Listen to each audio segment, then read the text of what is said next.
오늘 이 시간은 손대지 아니한 돌이라는 제목을 가지고 하나님 말씀을 증거하도록 하겠습니다.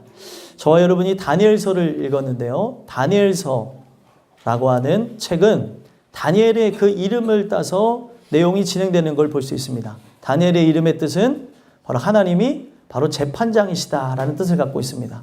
하나님이 바로 재판장이시다라고 하는 주제로 이 내용을 이끌고 가는 이유가 바로 다니엘서를 보게 되면 바뀌어지는 제국의 역사들이 나와요.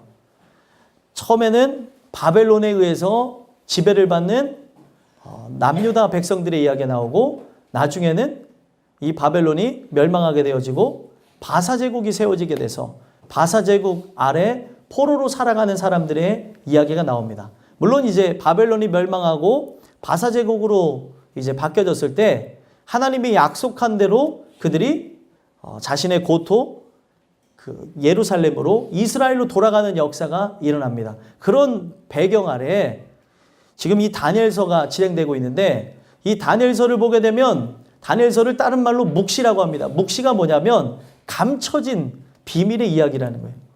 감춰진 비밀의 이야기를 하나님께서 다니엘이라고 하는 사람을 통해서 풀어가시는데, 이 이야기는 과거에 있었던 이야기지만 과거에 국한된 이야기로 끝난 것이 아니라 바로 오늘의 살아가는 인생들에게 하나의 그 표본을 제시하시고자, 또 하나의 또 우리의 모습들을 돌아보게 하는 지표가 되게 하시고자 이 내용을 주셨다는 거예요. 그래서 저는 우리가 옛날 이야기를 들으면은 옛날 이야기를 재밌어하는 사람들이 있는데, 이거는 우리의 인생을 밝혀주는 하나의 교과서 같은 것입니다.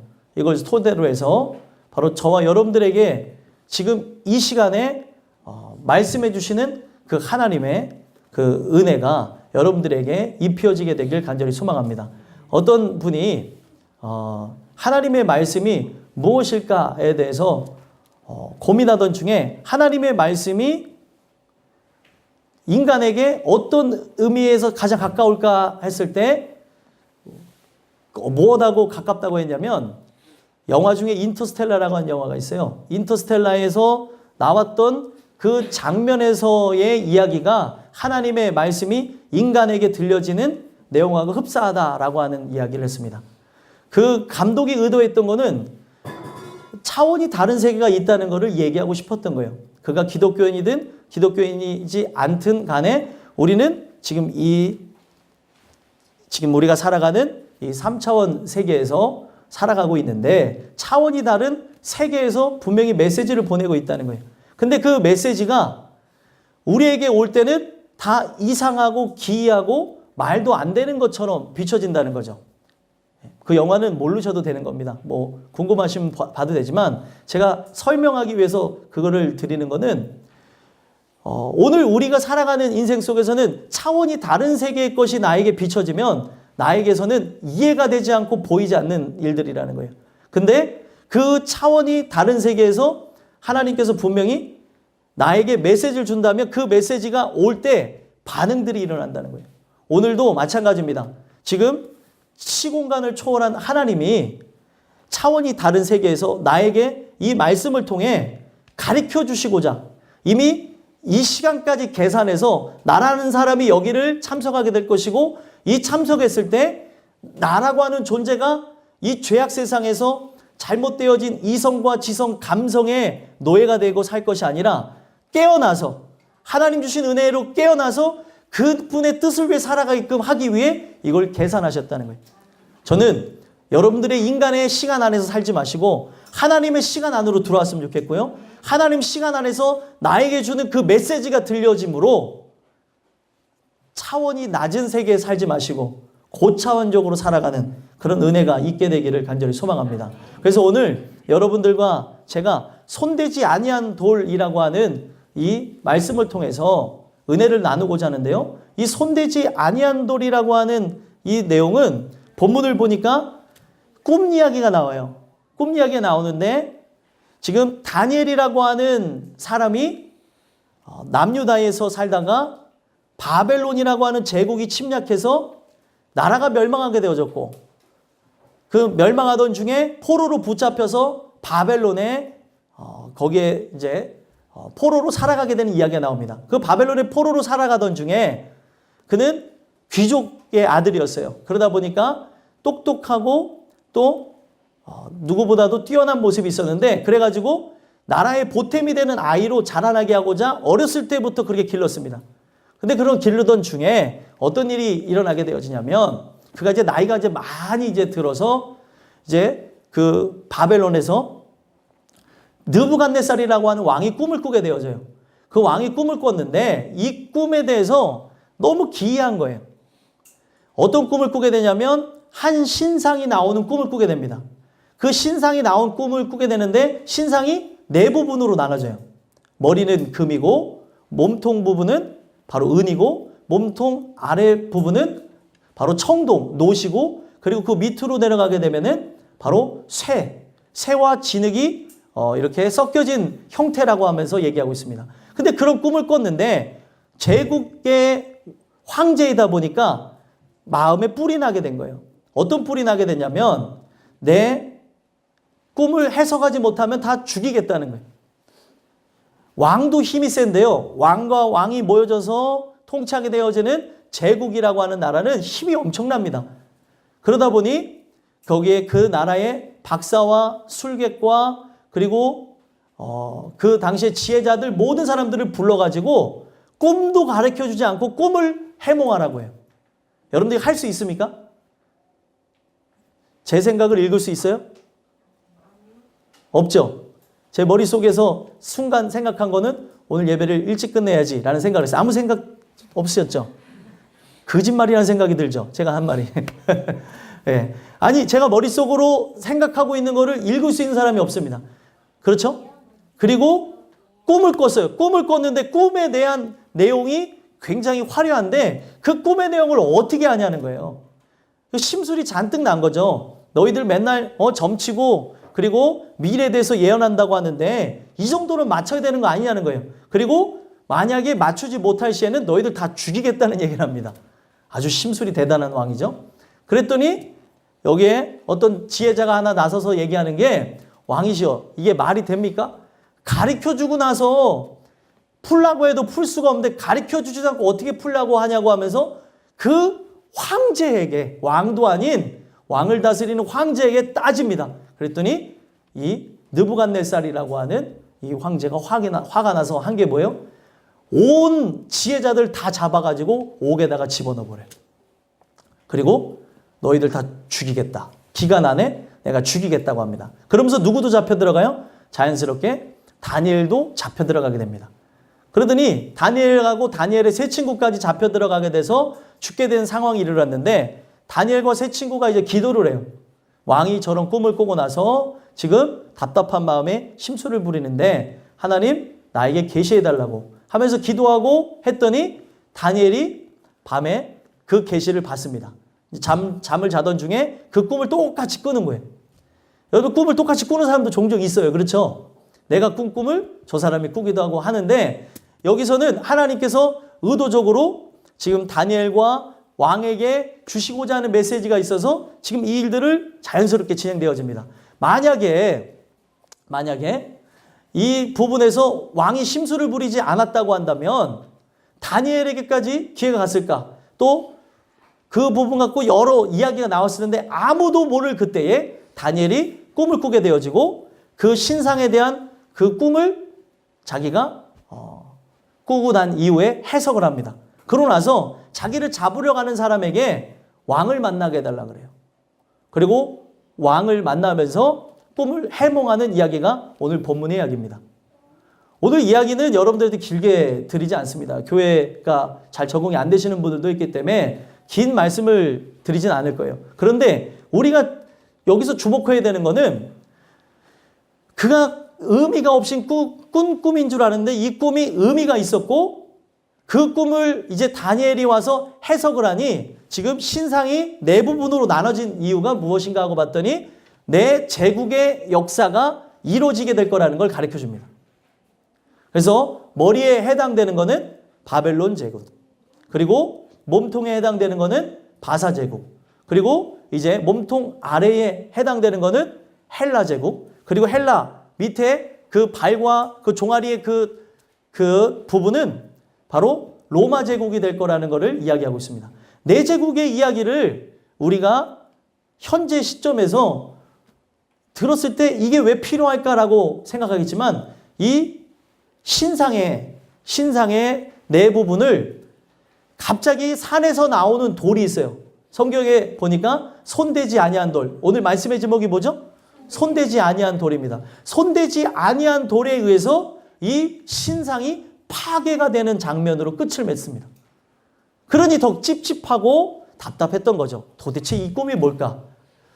이 꿈은 예사로운 꿈이 아닌 것 같은데. 근데 다니엘이 해석을 하게 되어지는데 오늘 본문을 보니까 뭐라고 해석을 합니까? 지금 38에서부터 40절까지 내용을 보니까 지금 38절에서는 지금 왕이 통치하는 바벨론 제국이 바로 금몰이라고 하는 걸 얘기하고요. 39절에서부터 40절까지 보니까 넷째 나라까지 쭉 진행되어지는데 넷째 나라가 어떻다고 얘기하고 있습니까? 40절 한번 읽어보겠습니다. 읽겠습니다. 시작. 넷째 나라는 강하기가 쇠 같으리니 쇠는 모든 물건을 부서뜨리고 이기는 것이라. 쇠가 모든 것을 부수는 것 같이 그 나라가 문 나라를 부서뜨리고 찌을 것이며. 아멘. 자, 이 내용을 보니까 넷째 나라가 어디라고요? 로마라 그랬습니다. 로마가 갖고 있었던 막강한 그 힘의 능력은 엄청났습니다. 그들이 했던 게 뭐예요? 길을 닦아가지고 모든 길은 로마로 통해야 된다고 하면서 아주 빠르게 진격하면서 그 나라를 칠 수 있는 그런 그들의 이동로를 만들어 갑니다. 그 로마라고 하는 제국도 길을 잘 만들어가지고 큰 제국으로 발돋움했던 것처럼 중국 역사에서도 진시 황제라고 하는 그 황제가 길을 잘 닦아가지고 그 나라를 굉장히 크게 부강하게 만든 역사가 있었습니다. 어찌됐든 로마라고 하는 나라는 그 역사적으로도 문화적으로도 또 여러 방면에서 엄청난 부흥기와 성장을 가져왔던 나라예요. 그리고 영원할 것처럼 비춰졌고 그 강력함이 여느 나라가 이렇게 비했을 때 이길 수 없을 거라고 상상을 했습니다. 근데 그 나라가 결국에 어떻게 되어져요? 하나님의 말씀에 예언되어져 있는 것처럼 결국에 이 나라가 어떻게 되어진다고 합니까? 41에서부터 43까지 한번 읽어볼까요? 읽어보겠습니다. 시작. 왕께서 그 발과 발가락이 얼마는 토기장이의 진흙이요 얼마는 쇠인 것을 보셨은즉 그 나라가 나누일 것이며 왕께서 쇠와 진흙이 섞인 것을 보셨은즉 그 나라가 쇠 같은 든든함이 있을 것이나 그 발가락이 얼마는 쇠요 얼마는 진흙인즉 그 나라가 얼마든 든든하고 얼마는 부서질 만할 것이며 왕께서 쇠와 진흙이 섞인 것을 보셨은즉 그들이 다른 민족과 서로 섞일 것이나 그들이 피차에 합하지 아니함이 쇠와 진흙이 합하지 않음과 같으리이다. 아멘. 자, 보게 되어지니까 이 나라가 굉장히 강력하지만 나중에 나누게 될 것이고 그리고 얼마는 든든해 보이지만 얼마는 부서지는데 43절에 보니까 다른 민족과 서로 섞여서 사라진다라고 얘기합니다. 로마라고 하는 나라는 제가 역사는 잘 모르지만 게르만 민족의 대이동을 통해서 사라졌다고 많은 사람들이 평가를 합니다. 왜 지금 현 시점에 지금 우리가 지금 2018년도를 살아가고 있는데 지금 로마에 대한 이야기를 듣고 있을까라고 생각을 할 수 있죠. 근데 신기한 거는 하나님께서 그들이 앞날에 대해서 전혀 알지 못했을 때에 하나님께서는 제국의 역사를 그 신상에 대한 꿈을 보여주시면서 알지 못하는 미래의 일들을 그들에게 가르쳐줬다는 거예요. 왜? 느부갓네살 왕에게 바벨론의 황제인 느부갓네살 왕에게 나타나셔서 이 꿈을 가르쳐줬을까요? 하나님이 가르쳐준 거는 오늘날 우리는 살아가는 그 삶의 매료가 되어지고 그것에 지배를 받고 살아갈 때가 있습니다. 내가 뭐를 위해서 공부하는지조차 모르고 공부할 때가 있고요. 내가 뭐를 위해서 돈을 버는지조차 모른 채 돈을 벌 때가 있고 내가 남편으로서 아내로서 또 자식으로서 또 어떠한 개체로서 살아갈 때 내가 왜 살아가는지조차, 내가 왜 이 일을 해야 되는지조차 모르고 살아갈 때가 있다는 거예요. 오늘 여러분들과 제가 이 말씀을 듣는 거는 하나님께서는 이 모든 미래의 역사 자체를 주관하고 있다는 걸 가르쳐 주는 거예요. 내가 인지하지 못할지라도 그 앞날에 대한 모든 것들을 보고 계신다는 거죠. 그때 당시에 이 네 개의 제국 자체는 전 세계 역사를 움직이고 있다 해도 과언이 아닐 정도로 강력한 힘을 갖고 있었는데 그 미래에 어떤 일이 있을지 우리는 알지 못했을 때 하나님은 나라가 바뀔 것, 그 나라의 왕이 누가 될지, 그 나라가 언제 멸망할지를 다 알고 계셨다는 거예요. 왜 하나님이 꿈에 이런 것들을 그들에게 가르쳐 줬겠습니까? 오늘 나의 인생에 은밀하게 맞이하게 될 날이 있다는 거죠. 우리의 삶 자체는 언젠가 끝이 난다는 걸 가르쳐 주는 거예요. 아무리 오랫동안 지속되어질 나라 자체도 그 나라가 영원하지 못할 거라는 거죠. 천년 만년 그리고 영원토록 그 나라가 지속되어질 것 같지만 여러분들 지구의 역사를 보게 되면 그 나라가 계속 가지 못하고 멸망하게 되어지고 다른 나라가 세워지고 다른 나라가 세워집니다. 우리가 지금 살고 있는 이 나라 또한도 언젠가 멸망할 수 있다는 걸 가르쳐 주고 있어요. 그리고 그 나라에 살고 있는 국민들 자체도 결국에 멸망하게 될 거라는 걸 얘기합니다. 하나님이 왜 이런 얘기를 할까요? 세상은 결국에 종말이라고 하는 내가 알지 못하는 시간을 향해 나간다는 거예요. 나는 영원할 것 같고 거기에서 행복감을 누리고 기쁘고 즐거울 것이라고 생각하지만 결국에 우리 교회에 연세 드신 분들이 어렸을 적이 없었겠습니까? 어렸을 적이 계셨죠? 지금 내가 이렇게 나이가 드실 줄 모르셨죠?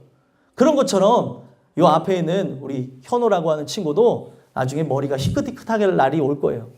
내가 머리가 힐까? 내가 키가 클까? 내가 어떻게 될 수 있을까라는 생각을 할 수 있겠지만 미래에 대해서 많은 꿈을 꾸고 생각할 수 있지만 나중에 나라고 하는 존재를 어느 날 번뜩 생각해 보면 내가 어느 날 깜짝 놀랄 때가 있는데 제가 결혼한 지 10년이 넘었더라고요. 별로 안 놀라시네. 예, 뭐 놀랄 이유가 없죠.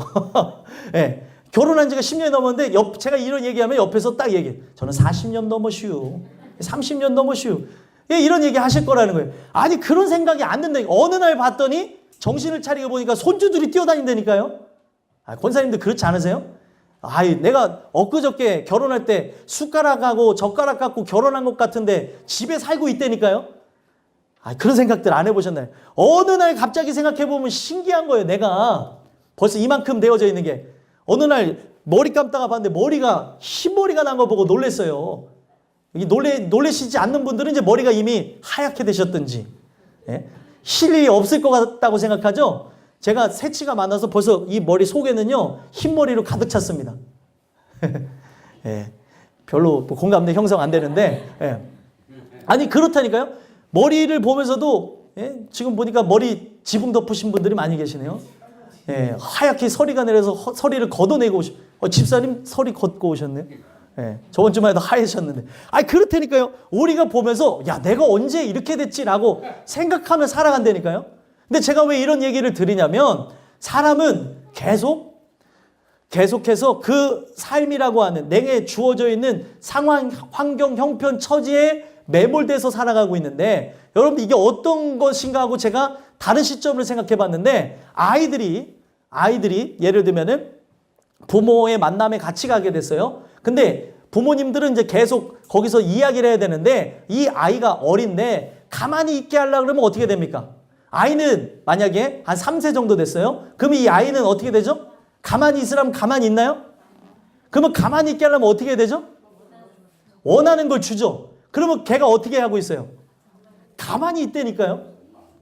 여러분들 우리가 섬기는 왕이 누구냐에 따라서 다르게 되어지는데 사단이 이 세상의 왕처럼 군림하면서 바로 여러분들이 가만히 있을 만한 것을 갖고 거기다가 딱 던져놓는 거예요. 시기에 따라마다 던져놓는 게 틀려요.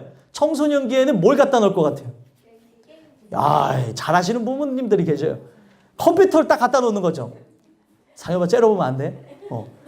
목사님 왜 저러시지? 이러면서 아니 그걸 갖다 놓으면 어떻게 되냐면 시간이 가는 줄도 몰라요. 이 시간이라는 게 되게 웃긴다니까요. 뭐를 갖고 내 앞에 있느냐에 따라 내가 책을 펴놓고 시간을 갖고 있으면 시간이 안 가요. 근데 컴퓨터 앞에 있으면 5시간도 잘 갑니다. 아니 이게 시기에 따라 다르다니까요. 어렸을 때는 어렸을 때 장난감, 그리고 크면서 아이들이 좋아할 만한 것, 그리고 청소년, 청년, 그리고 이제 어른이 되어지면서 좋아할 만한 것 앞에 갖다 놓게 되면 내가 누군지도 잊어버립니다. 어떤 분들은 좋아하는 다른 주님을 앞에다 모셔두면은 자기가 누군지도 잊어버린 분들이 있어요. 내가 누구였더라 라고 하는 것도, 내가 집이 어딘지도 모르시는 분들로 생겨나게 됩니다. 내 앞에 뭐가 있느냐에 따라서 내가 누군지조차 잊어버리게 됩니다. 제가 왜 이런 얘기를 드리냐면 지금 이 세상에 살아가면서 진짜 본질을 위하여서 하나님의 뜻과 영광을 위해서 살아가야 되는데 사단이 우리 인생들 자체를 다 매몰되게 만들어버리는 거예요. 시기에 따라 가장 좋아하고 사랑할 만한 것을 갖다 놓는다는 거죠. 그러면 그것에 사람은 시간이 가는 줄 모르고 갑니다. 세월이 가는 줄을 몰라요. 이 세월이 가는 걸 안다고 한다면 그 인생 자체 하루하루를 가치 있게 살아갑니다. 근데 이거를 깨닫는 사람이 많이 없어요. 세상에서도 이걸 깨닫는 사람은 세상에서 족적을 남기려고 합니다. 가치 있는 삶을 위해 살아가요. 그런데 이거는 세상에 대한 얘기가 아니죠. 하나님의 뜻과 영광을 위해서 나가는 그 부분에서 진짜 하나님이 바라시는 가치를 깨닫지 못한다면 이 세상에 썩어질 것을 위해서 살아가다가 나라고 하는 존재가 누군지조차 잊어버리고 살다가 저 나라에 가게 될 때가 있다는 겁니다. 그래서 이런 얘기를 합니다. 어머, 내가 그동안 살면서 잊었던 게 있었는데 내가 진짜 웃긴 얘기를 웃긴 얘기가 아니고 슬픈 얘기예요. 내가 그동안 모르고 있었는데 내가 여자였어. 이런 분들이 있다니까요. 아 진짜요. 이 얘기가 여러분들 공감이 안 되세요? 내가 막 살다 보니까 나는 엄마인 줄 알았어요. 나는 사회에서 일하는 사람인 줄 알았어요. 근데 어느 날 정신을 바짝 차렸더니 내가 누구예요? 여자예요. 어떤 분들한테 이런 얘기를 했더니 막 울더라고요. 맞아요. 저는 여자였어요. 여잔데 여잔 줄 모르고 살았어요. 근데 지금 이제 여자로 살려고 했더니 지금 허리도 꼬부러지고 머리도 다 쉬고 그럴 수 있으련가 모르겠다고. 여러분들 제가 어떤 개체로서 여러분들 이 세상에서 잘 먹고 잘 살라고 이런 얘기를 하는 게 아니라 살아가면서 내가 그 바삐 사는 것 때문에 내가 누구인지조차 생각조차 못하고 살다가 인생이 끝이 난다는 거예요. 바쁘게 살다 보니까. 그 마음속에는 소녀 감성이 아직도 살아있는데 그 마음속에는 아직도 어린아이 같은 마음이 있는데 상황이 나를 어른으로 만들고 상황이 할아버지 할머니처럼 행세를 해야 되고 상황이 아빠 엄마 노릇을 하게 되는 거예요. 속에는 아직도 애기 같은 마음이 있는 사람이 있다니까요. 없는 것 같아요? 예, 있어요. 오늘 우리가 이 내용을 제가 왜 여러분들에게 말씀을 드리냐면 마귀가 하는 게 뭐냐면 나라고 하는 존재에 대해서 돌아보지 않는 거예요.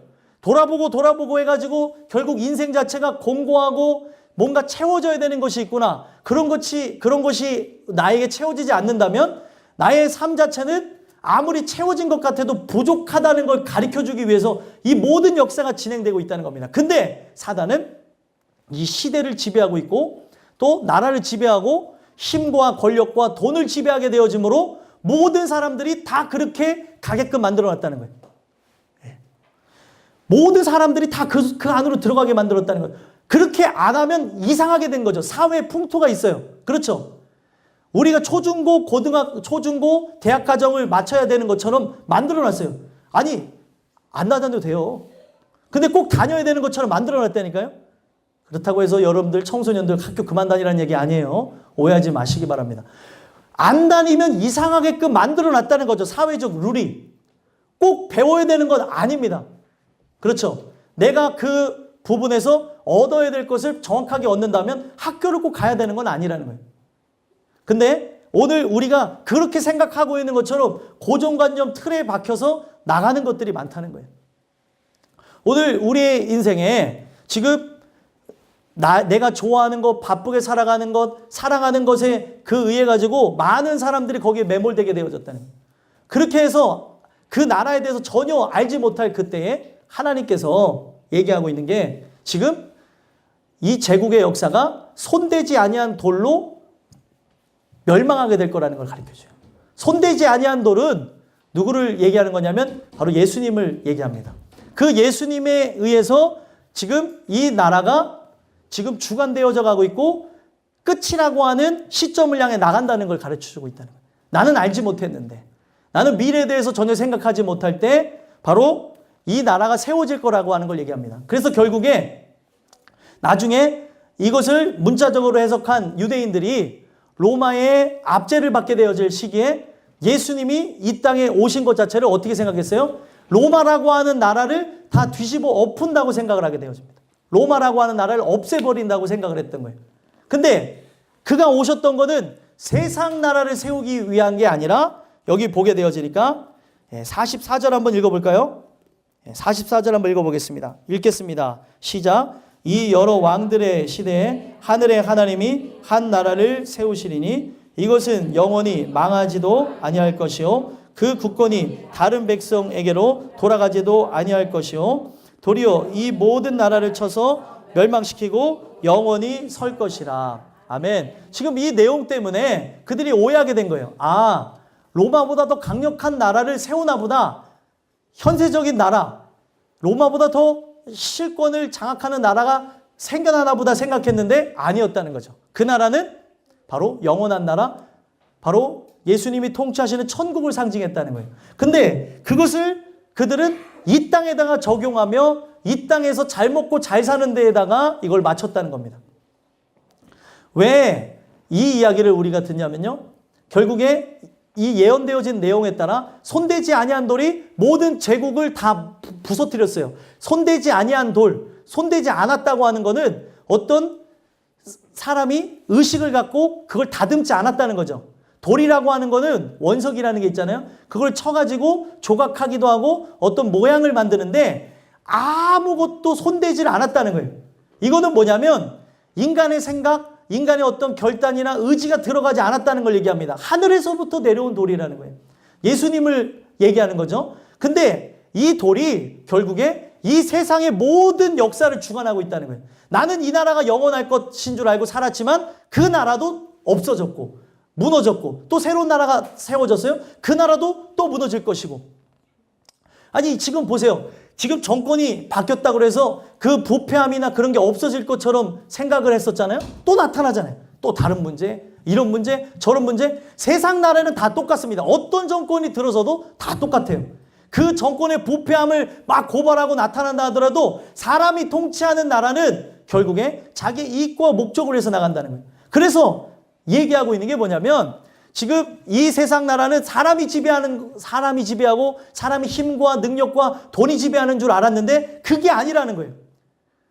바로 그 손대지 아니한 돌, 강력한 돌, 성경에서 신약에서는 이거를 리빙스톤이라고 합니다. 살아있는 돌에 의해서 이 제국이 다 부서지는 걸 얘기해 줘요. 결국에 뭘 얘기하는 겁니까? 예수님이 진정 이 온 세상을 주관하는 주관자라는 거예요.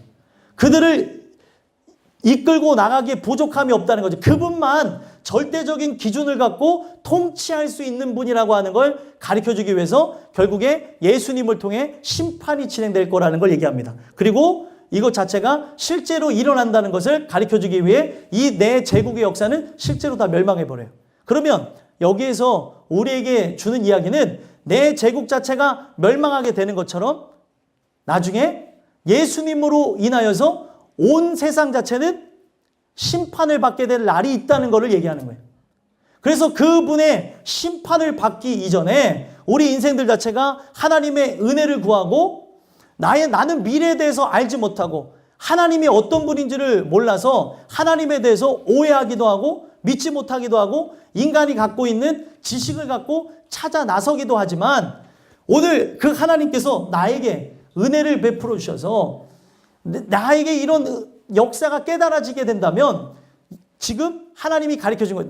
내가 예언했던 바가 실제 제국의 제국의 멸망 역사로 드러나게 됐던 것처럼 하나님이 얘기하고 있는 게 뭐예요? 실제로 나중에 예수님에 의해서 온 세상이 심판받을 나라가 있다는 걸 얘기해 주는 거예요. 손대지 아니한 돌. 바로 그분의 주권에 의해서 그분의 기준에 의해서 이 세상을 심판할 날이 오겠다는 걸 얘기하는 겁니다. 우리의 생각은 조금도 받지 않겠다는 거예요.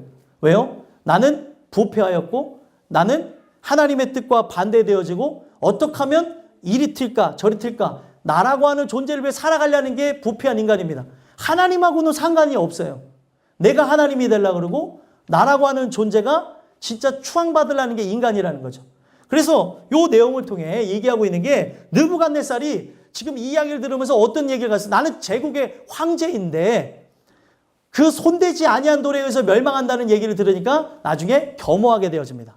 아, 진짜구나. 이 하나님이 진짜구나 하면서 나중에 어떤 일을 하게 되어지냐면 지금 이 다니엘을 총리로 세우는 것뿐만이 아니라 나중에 이 이야기를 듣고 나서도 맞다고 인정은 했지만 자기의 신상을 세우는 게 인간이에요. 여러분들 제가 지금 이 전달한 이야기를 듣고도 여러분들의 신상을 세울 수가 있습니다. 이거는 언젠가 손대지 아니한 돌 예수님에 의해서 멸망하게 되어질 건데 나라고 하는 인생의 제국을 세울 수가 있다는 거예요. 오늘 이 말씀을 잘 들어야 되는 이유가 무엇이냐면 듣고도 또 그럴 수가 있어요. 사람이. 인정은 합니다. 맞아. 그럴 수도 있겠지. 하나님이 온 세상을 통치할 수도 있겠지라고 생각을 할 수도 있어요. 그런데 거기서 실제로 들려지지 않으면 느부갓네살이 했던 게 뭐냐면 자기를 위한 신상을 만들고 두려움에 더 그렇게 했던 것 같아요. 자기의 신상에 절하지 않으면 다 불에 넣어서 죽게 하겠다는 얘기를 합니다. 그래서 결국에 어떻게 되어지냐면 그 절하지 아니한 자마다 죽게 한다고 하면서 그 다니엘의 세 친구가 다 절할 때 절하지 않고 자기네만 서 있었던 거예요. 그것 때문에 왕이 화가 나서 불에 집어넣습니다. 3명을. 그랬더니 3명이 들어갔는데 몇 명이 나와요? 4명이 나오는 거예요. 거기에 주님이 함께 계셔서 그들을 지키시고 보호합니다. 거기에 충격을 받았어요.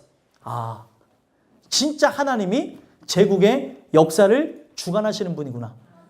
그래서 그가 조서를 꾸려갖고 이 하나님을 찬양해야 된다, 이 하나님을 믿어야 된다고 얘기는 했습니다. 근데 그게 회심입니까? 회심이 아니었어요. 그냥 하나님이 진짜 계시는구나 라고 하는 존재의 인식까지였다는 거예요. 우리가 하나님이 계신다라고 하는 거에서 멈추면 안 됩니다. 인격적으로 만나야 된다는 거예요. 그래서 결국에 그가 거기서 하나님을 만나지 못해서 조소까지 꾸몄다니까요. 모든 사람들이 이 하나님을 믿어야 된다고 하는 조소를 꾸렸는데도 실제적으로는 뭐예요? 마음에서 하나님을 믿지 않았다는 거예요. 그냥 존재만. 두려움도 있겠죠. 이 제국의 역사를 그분이 관장하신다고 하니까 손대지 아니한 돌이 무너뜨릴 수 있다고 하니까 잠깐 수구린 것처럼 비춰지지만 그러지 않았습니다. 그러다가 나중에 보게 되면 어떤 이야기가 나오게 되냐면 이 느부갓네살 왕이 이 제국을 싹 들여다볼 때 교만이 싹 들어가게 되는데 이 제국을 누가 만들었냐는 거예요. 누가 만들었어요, 여러분들? 이 제국 누가 만들었습니까? 하나님이 만들어서 자기를 거기다가 앉혀놓은 건데 착각이 들어가게 되는데 이 제국의 주인이 자기라고 생각할 때에 미쳐버리게 됩니다. 미쳐버리게 되어지고 결국에 총명을 잃어버리게 되면서 짐승처럼 날뛰기 시작하고 소처럼 풀을 뜯어먹고 7년이라는 세월을 살게 되어져요. 그러다가 결국에 나중에 하나님이 그의 총명을 돌아오게 하면서 그때 깨달아요. 진짜 하나님이 우리의 인생의 주관자구나, 참 하나님이구나 하면서 회심하면서 그 느부갓네살이라고 하는 왕의 이야기는 끝납니다. 느부갓네살 왕은 바벨론의 황제로서 바로 남유다라고 하는 하나님의 선민, 하나님의 그 은혜로 살아간다는 국가를 무너뜨린 사람인데 그 사람은 구원을 받았어요. 근데 희한한 거는 은혜로 살지 않았던 바로 이스라엘 백성들 자체는 구원을 받지 못한 사람도 있다는 겁니다. 오늘 제가 이 얘기를 드리는 거는 제국의 역사를 주관하는 것, 제국의 역사 큰 것까지 하나님이 주관하고 있다면 제국 안에 황제 안에 그리고 국민, 백성까지 누가 진행한다는 걸 가르쳐 주는 거예요. 하나님이 진행한다는 겁니다. 우리의 미래에 살고 죽음과 각 가정이 또 일어나고 일어나지 않는 거는 그분의 손에 달려 있다는 거예요. 그래서 지금 이 이야기를 드리는 건 뭐냐면 그분께 바로 은혜를 구하라는 거죠. 내가 바로 그 은혜를 받지 않으면은 그 손대지 아니한 돌에 의해 멸망을 받게 될 날이 온다는 거예요. 항복하면 삽니다. 항복하지 않으면 이 거치는 돌이 이 리빙스톤이라고 하는 이 돌이 살아있는 이 돌이 또 신약에서는 시금석이라고 하는데 이 돌에 의해서 내가 부서지게 되는 날이 온다고 얘기를 하고 있어요. 오늘 여러분들과 제가 이 주신 말씀을 통해서 손대지 아니한 돌, 바로 예수 그리스도에 대한 이야기를 듣고 계시는데, 이 예수님을 통하여서 온 세상이 결국에 심판을 받고 그거를 순종하며 거기에 항복하며 하나님의 은혜를 간구한 자는 썩지 아니할 영원한 나라로, 여기 말씀에 나와져 있는 대로 모든 나라를 쳐서 멸망시키고 영원히 설 것이라는 이 말씀 그대로 영원한 나라가 설 것이라고 얘기합니다. 그 나라에 들어갈 수 있는 저와 여러분들이 됐으면 좋겠어요. 오늘 저와 여러분들이 이 자리에서 예배를 드릴 수 있는 이유가 뭐예요? 오늘 추수감사절로 예배 드리고 있죠? 제가 그거에 맞춰서 설교는 하지 않습니다. 성경대로 그저 쭉 나가잖아요. 근데 제가 추수감사절에 대해서 여러분들한테 하나만 얘기하면은, 오늘 우리가 하나만 생각해 보세요. 나라고 하는 자에게 하나님이 그 생명을 보호하셨기 때문에 이 자리에 앉아 있는 것이지, 그가 보호하지 않았으면 이 자리에 없을 사람도 많다는 겁니다. 우리 살아가면서 수도 없는 위험을 지나가요. 그렇죠? 밥을 먹을 때도 이게 위험하다면 위험할 수 있습니다. 그렇죠? 밥을 먹을 때도, 또 우리가 뭔가를 마실 때도, 잠을 잘 때도, 길을 걸어갈 때도 그가 보호하셨기 때문에 이 자리에 올 수 있었다는 거예요. 여러분들, 그 손대지 아니한 돌이 이 땅에 전체적으로 제국을 멸망시킨 모든 나라를 칠 때도 있지만 각 개개인에게 이 돌이 임하게 된 날이 온다는 거예요. 예수님이 여러분들에게 개개인의 종말을 주는 날이 올 수도 있답니다. 오늘 이 내용을 통해서 나에게 오늘도 호흡을 주셔서 하나님을 바라볼 수 있게 하시고, 아직은 내가 그 하나님에 대해서 완전하게 믿는다고 못하는 분들도 있겠지만 이 자리에 앉아 있을 수 있게 했다는 것, 그걸 감사하셨으면 좋겠어요. 그래서 기도하셔야 되는 게 뭐냐면, 내가 오늘 이 자리에 참여할 때 이 마음이 바로 다음 연도 추수감사절에 참여할 때 마음과 다르길 소망합니다. 내가 정말 주님을 사랑하고 뜨거운 마음을 갖고 내가 알지 못하는 미래를 주관하신 분이 바로 그분이라고 하는 걸 기억하시면서 나의 모든 인생을 주관해달라고, 나의 앉고 일어섬과 말하고 행동하는 것과 내가 살아가면서 많은 결정짓고 살아가는 모든 일들 자체를 주관해 주셔서 꼭 승리케 해달라고 기도하셨으면 좋겠어요. 인생에 대한 두려움이 무엇입니까? 인생에 대한 두려움은 저는 그래요. 알지 못하는 그 미래에 대한 생각을 가질 때 찾아오는 것 같아요. 노후에 대해서 생각해보고, 또 앞날에 대해서 청소년으로서 청년으로서 생각하다 보면, 또 장년으로서 아이를 기르는 걸 생각하다 보면 갑자기 두려움이 임할 때가 옵니다. 이걸 도대체 어떻게 되나? 나의 앞날은 어떻게 펼쳐질까? 여러분들의 모든 인생을 주관하시는 분은 누구예요? 바로 손대지 아니한 돌, 바로 예수님입니다. 그분께 그 모든 걸 맡기셔서 내년에 우리가 이 추수감사절 예배 드릴 때 지금하고는 다른 심정으로, 더 뜨거운 심정으로, 더 사랑하게 되는 심정으로 그분께 순복하며 나가는 그런 심정으로, 바로 나라고 하는 존재가 하나님 멸망하지 않고 믿는 자마다 멸망하지 않고, 성경은 뭐래요? 영생을 얻게 하려 하십니다. 믿는 자가 사는 거예요. 제가 전하는 이 말을 믿는 자가 사는 거고, 믿지 아니한 자는 여러분들 맞이해야 될 게 뭐예요? 나중에 이 손대지 아니한 돌에 의해서 심판을 받는 날이 있을 거라는 거예요. 제 얘기가 진짜라면 어떻게 하시겠습니까? 믿음에 관한 문제는 이성과 지성을 갖고 논리적으로 설득하는 게 아니에요. 믿는 겁니다. 그래서 설교라고 하는 건 설득이 아니라 선포입니다. 나에게 믿음을 달라고 기도하세요. 인간이 노력에 의해서 지식을 쌓을 수 있지만, 이거는 내가 지적인 부분을 갖고 해결되는 부분이 아니에요. 하나님 나에게 이것이 믿어지게 하셔서 하나님의 영광을 위하여서 살아가게 하여 주시옵소서. 그 영원한 나라에 들어가게 되는 백성이 되게 해달라고 기도하며 나가는 여러분들과 제가 되기를 간절히 소망합니다.